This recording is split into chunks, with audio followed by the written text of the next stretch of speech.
शिवाय। ओम नमो नारायण। भगवान लक्ष्मी और भगवान विष्णु की कृपा आपके ऊपर और आपके परिवार के ऊपर सदा सर्वदा बना रहे। आज मैं कथा सुनाने जा रही हूँ पुरुषोत्तम मास महात्म्य अध्याय 3। कृपया मेरे वीडियो में अंत तक बने रहें। वीडियो को लाइक करें, चैनल को सब्सक्राइब करें, बेल आइकन दबाना ना भूलें। जो कोई भी मेरे वीडियो पर नया हो वह भी वीडियो को लाइक जरूर करते हैं। पुरुषोत्तम मास महात्म्य अध्याय 3। ऋषिगण बोले, हे महाभाग, नर के मित्र नारायण नारद के प्रति जो शुभ वचन बोले वह आप विस्तार पूर्वक हमसे कहें। सूत जी बोले, हे द्विज सम्मतों, नारायण ने नारद के प्रति जो सुंदर वचन कहे वह जैसे मैंने सुने हैं वैसे ही कहता हूँ, आप लोग सुनिए। नारायण बोले, हे नारद, पहले महात्मा श्री कृष्ण चंद्र ने राजा युधिष्ठिर से जो कहा था वह मैं कहता हूँ, सुनो। एक समय धार्मिक राजा अजात शत्रु युधिष्ठिर छल प्रिय धृतराष्ट्र के दुष्ट पुत्रों द्वारा द्वित क्रीड़ा में हारे गए। सबके देखते देखते अग्नि से उत्पन्न हुए धर्म परायण द्रौपदी के बालों को पकड़कर दुष्ट दुशासन ने खींचा और खींचने के बाद उसके वस्त्र उतारने लगा। तब भगवान श्री कृष्ण ने उसकी रक्षा की। पीछे पांडव राज्य को त्याग कर काम्यक वन को चले गए। वहां अत्यंत क्लेश से युक्त वे वन के फलों को खाकर जीवन बिताने लगे। जैसे जंगली हाथियों के शरीर में बाल रहते हैं, इसी प्रकार पांडवों के शरीर में बाल हो गए। इसी प्रकार दुखित पांडवों को देखने के लिए भगवान देव की सुत मुनियों के साथ काम्यक वन में गए। उन भगवान को देखकर मृत शरीर में पुनः प्राण आ जाने की तरह युधिष्ठिर, भीमसेन, अर्जुन आदि प्रेम विह्वल होकर सहसा उठ खड़े हुए और प्रीति से श्री कृष्ण के गले मिले और भगवान श्री कृष्ण के चरण कमलों में भक्ति से नमस्कार करने लगे। द्रौपदी ने भी धीरे धीरे वहां आकर आलस से रहित होकर भगवान को शीघ्र नमस्कार किया। उन दुखित पांडवों को मृग के चर्म के वस्त्रों को पहने देख समस्त शरीर में धूल लगी हुई, रूखा शरीर, चारों तरफ बाल बिखरे हुए, द्रौपदी को भी उसी प्रकार दुर्बल शरीर वाली और दुखों से घिरी हुई देखा। इस तरह दुखित पांडवों को देखकर वह अत्यंत दुखी हुए। भक्त वत्सल भगवान धृतराष्ट्र के पुत्रों को जला देने की इच्छा से उन पर क्रुद्ध हुए। विश्व के आत्मा, बाहों को चढ़ा गुरेर कर देखने वाले, करोड़ों काल के कराल मुख की तरह मुख वाले, धधकती हुई प्रलय की अग्नि के समान उठे हुए, ओठों के दांत के नीचे जोर से दबाकर तीनों लोकों को जला देने की तरह ऐसे उद्यत हुए जैसे माता सीता के वियोग से संतप्त भगवान रामचंद्र को रावण पर जैसा क्रोध आया था।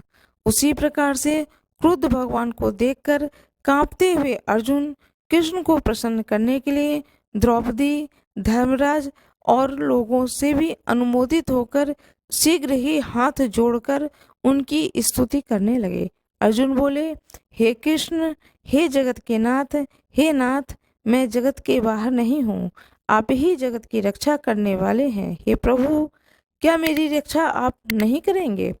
जिनके नेत्र के देखने से ही ब्रह्मा का पतन हो जाता है, उनके क्रोध करने से क्या नहीं हो सकता, यह कौन जानता है कि क्या होगा। हे संहार करने वाले, क्रोध का संहार कीजिए। हे तात के पात, हे जगत पे, आप ऐसे महापुरुषों के क्रोध से संसार का प्रलय हो जाता है। संपूर्ण तत्व को जानने वाले, सर्व वस्तुओं के कारण वेद और वेदांग के बीच आप साक्षात श्री कृष्ण हैं। मैं आपकी वंदना करता हूँ। आप ईश्वर हैं। इस चराचरात्मक संसार को आपने उत्पन्न किया है। सर्व मंगल के मांगल्य हैं और सनातन के बीच रूप हैं। इसलिए एक के अपराध से अपने बनाए समस्त विश्व का आप नाश कैसे करेंगे? कौन भला ऐसा होगा जो मच्छरों को जलाने के लिए अपने घर को जला देता हो।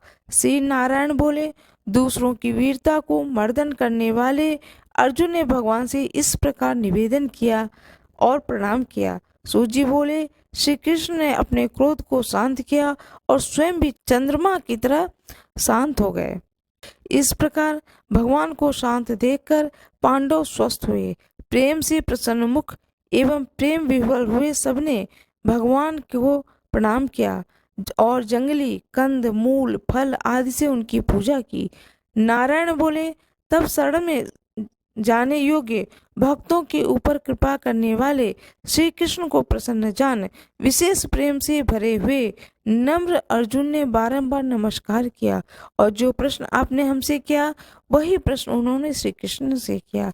इस प्रकार अर्जुन का प्रश्न सुनकर श्री कृष्ण क्षण मात्र मन से सोचकर अपने सुहृदय वर्ग पांडवों को और व्रत को धारणा की हुई द्रौपदी को आश्वासन देते हुए वक्ताओं में श्रेष्ठ श्री कृष्ण पांडवों से हितकर वचन बोले।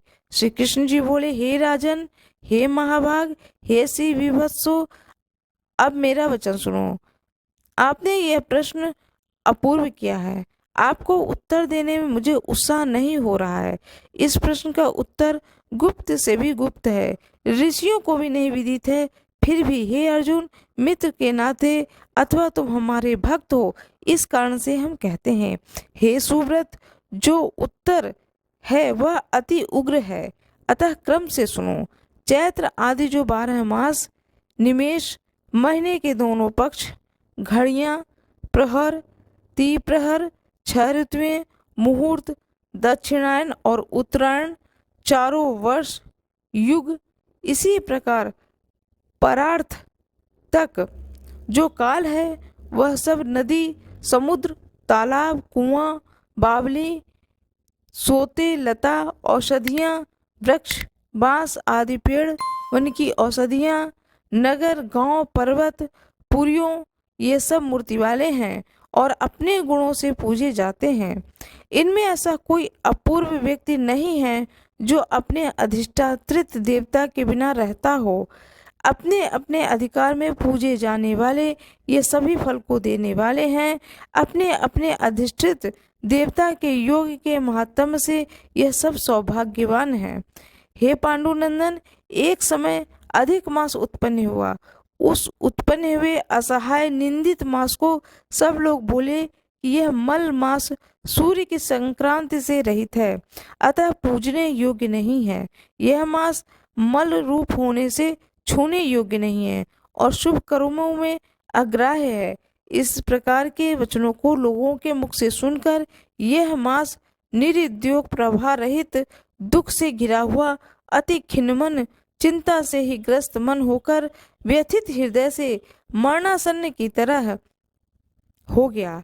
फिर वह धैर्य धारण करके मेरी शरण में आया। हे नर, वैकुंठ भवन में जहाँ मैं रहता था वहां पहुंचा और मेरे घर में आकर मुझे परम पुरुषोत्तम को इसने देखा।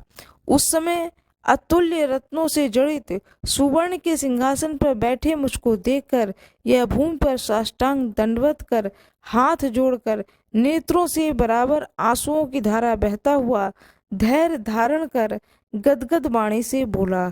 सूत जी बोले, इस प्रकार महामुनि बद्रीनाथ कथा कहकर चुप हो गए। तब नारायण के मुख से कथा सुन भक्तों के ऊपर दया करने वाले नारद मुनि पुनः बोले। नारद बोले, इस प्रकार अपनी पूर्ण कला से विराजमान भगवान विष्णु के निर्मल भवन में जाकर भक्ति द्वारा मिलने वाले, जगत के पापों को दूर करने वाले, योगियों को भी शीघ्र न मिलने वाले, जगत को अभय दान देने वाले ब्रह्म रूप मुकुंद जहाँ पर थे उनके चरण कमलों की शरण में आया हुआ अधिमास क्या बोला। इति बृहन नारदीय पुराणे पुरुषोत्तम मास मासात्म्य तृतीयो अध्याय। ओम नमः शिवाय। ओम नमो नारायण। भगवान लक्ष्मी और भगवान विष्णु की कृपा आपके ऊपर और आपके परिवार के ऊपर सदा सर्वदा बना रहे। अधिमास और नारद जी का संवाद क्या हुआ, यह चतुर्थ भाग में आपको सुनाऊंगी। चतुर्थ भाग अवश्य सुनिएगा।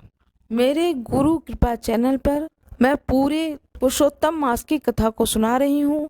यदि आपने पिछला भाग नहीं सुना है तो उसे अवश्य सुनिए।